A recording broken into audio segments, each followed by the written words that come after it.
for an update on the barn find we made last spring. We got the car running and so forth. It had a terrible clutch. I pulled it up against a pine tree and tried to burnish the clutch. I don't know if it did any good or not. The clutch still chatters quite a bit. Lots of noises in the engine last spring when we started it. The engine had a lot of rattles in it, but it ran and sounded pretty decent. We found a ton of rust in the cooling system. We tried to drain it out and flush it out. We never took the radiator off yet, but we got a lot of the junk out. And the sludge that we had, you wouldn't believe. We took the oil pan plug out, this is last spring, and took the plug off and nothing came out until my buddy, the owner of the car, put a coat hanger up in there and got it out. And that's on the first video. But so now we decided to pull the pan, and we pulled it this trip. This is November of 14. And so we pulled the pan, and we found all the rod caps loose, kind of rattly, and we found shims in one rod cap. So my intention there is to do some filing and try and tighten those rod caps up. At the same time, we pulled a piston and discovered that we need to put new rings in. The wrist pin bushing was a bit worn. I'm not going to change that. This engine really isn't worth putting a lot of money into. We're just trying to get it running again. But the wrist pin bushings were loose. Now, after looking at all the pistons and taking off the rings and so forth, here's the mystery. The bore is standard size, 3 7/8 inches. I look for something 40 or 60 thousandths over. It's standard, so we're ordering standard rings. And the mystery is there's no ridge in this engine. How can that be? The rings were beat up pretty good, or at least the inner, that wave spring inside the oil ring was just falling apart. So something caused this whole thing to come apart, and yet there's no ridge in the bore. I can't explain that. The car has not run for 60 years.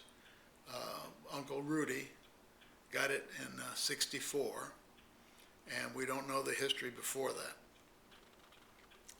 But so now we're going to put new rings in, tighten up the rod caps, touch up the valves, may do a little smoothing up, lapping them in, and we get it running. And that's the project for February. I forgot to mention that over the summer the oil pan filled up with water, so we're going to have to pull the head and look at that and pull the pan too. Well, we took the plug out to drain that oil. It's got plenty of oil in it, but it's just got nothing but sludge, and it's barely, nothing came out when he took the plug out. Stuck a screwdriver in there, and we've got a slight stream now. We're going to get a wire and get in there and see if we can break something loose.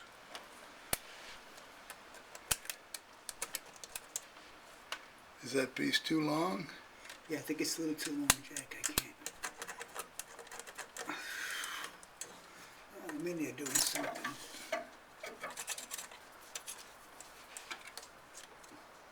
We're going to have to pull that pan.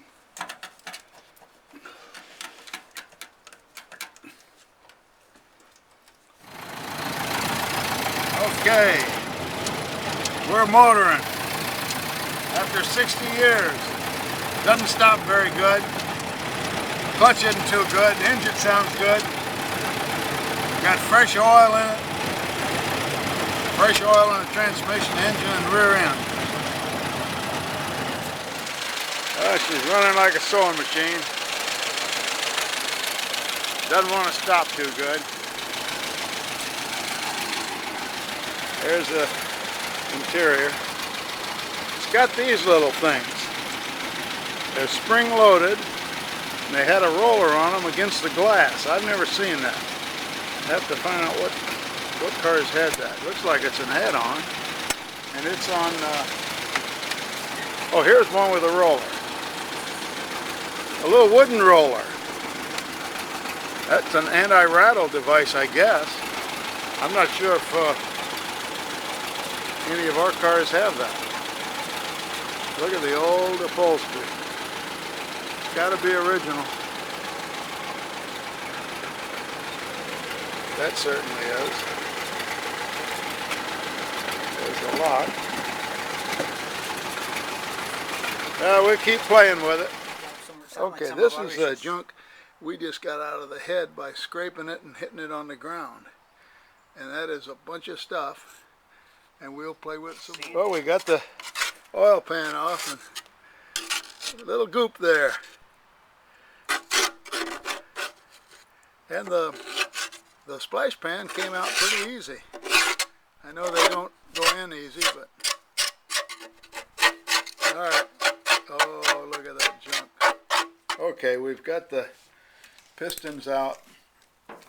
We're taking the valve cover off right now just to see if what's in there, and maybe we need to clean it out, or maybe we need to do a valve job. We took a piston out and found the rings broken, besides the rings that we broke. But this thing is standard bore, and there's no ridge. Now explain that, model Ayers, because I don't understand it. If it's original, it didn't drive much, but then what wrecked all the rings? Could time wreck the rings? Well, this is what we found in there when we took the cover off. It's pretty thick stuff here. Probably you'll have to do a valve job. And it looks like it's got the original keepers on it, or at least the original style. So we'll get her running one way or the other.